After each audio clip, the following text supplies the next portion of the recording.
अस्सलामु अलैकुम वरहमतुल्लाह। Basics of Islam में आप तमाम नाज़रीन का खैर मक़दम है। मैं फिर से आपके सामने हाज़िर हूँ और आज का जो मौज़ू सुख़न है वो बीमारी के मुतालिक, अमराज़ के मुतालिक है। तमाम लोग इस वक्त मुख्तलिफ़ किस्मों की बीमारियों में मुब्तला हैं, मुख्तलिफ़ किस्मों के अमराज़ में मुब्तला हैं। जब कोई मुसलमान किसी मर्ज़ में मुब्तला हो तो किन कामों पर उसको अमल करना चाहिए, वो बातें लेकर मैं हाज़िर हूँ।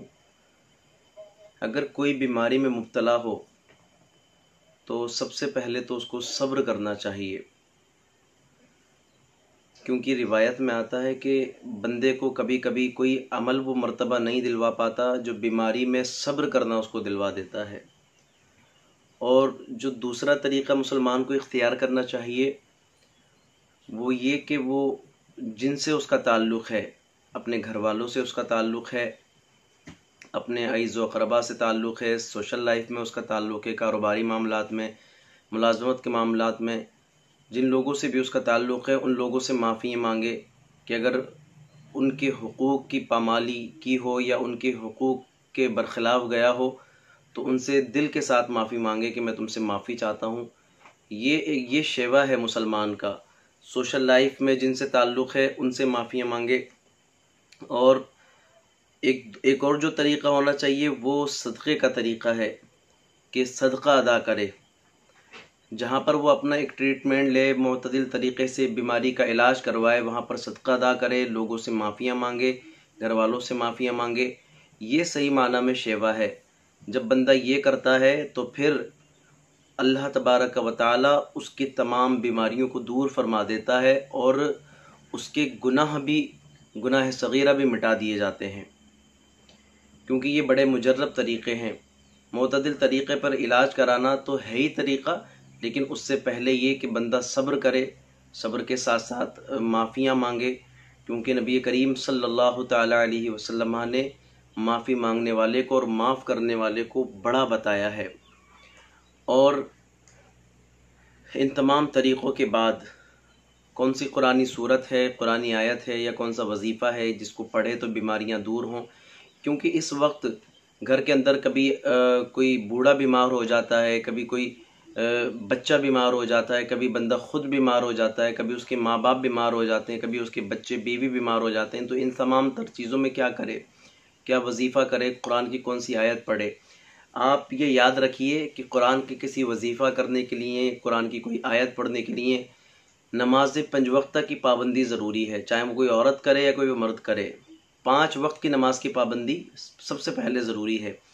उसके बाद कोई भी घर के अंदर बीमार हो, कैसी भी बीमारी हो, तो फजर की नमाज पढ़ने जाए। फजर की नमाज की सुन्नतें अदा करने के बाद 41 मरतबा, सुन्नत और फ़र्ज़ों के बीच में 41 मरतबा सूरह फातिहा को पढ़े, अव्वल आखिर दुरूद पाक के साथ। जो भी दुरूद पाक याद हो, अव्वल आखिर दुरूद शरीफ पढ़े, उसके बाद सूरह फातिहा को 41 मरतबा पढ़े। और पढ़ने का अंदाज़ कुछ इस तरह हो, बिस्मिल्लाहिर्रहमानिर्रहीम अल्हम्दुलिल्लाहि रब्बिल आलमीन। बिस्मिल्लाहिर्रहमानिर्रहीम अल्हम्दुलिल्लाहि रब्बिल आलमीन नहीं, बल्कि बिस्मिल्लाहिर्रहमानिर्रहीम अल्हम्दुलिल्लाहि रब्बिल आलमीन। इस तरीके से 41 मरतबा पूरी सूरह फातिहा बिस्मिल्लाह के साथ मर्ज करके, मिला करके पढ़े। और उसके बाद पानी पर दम कर ले।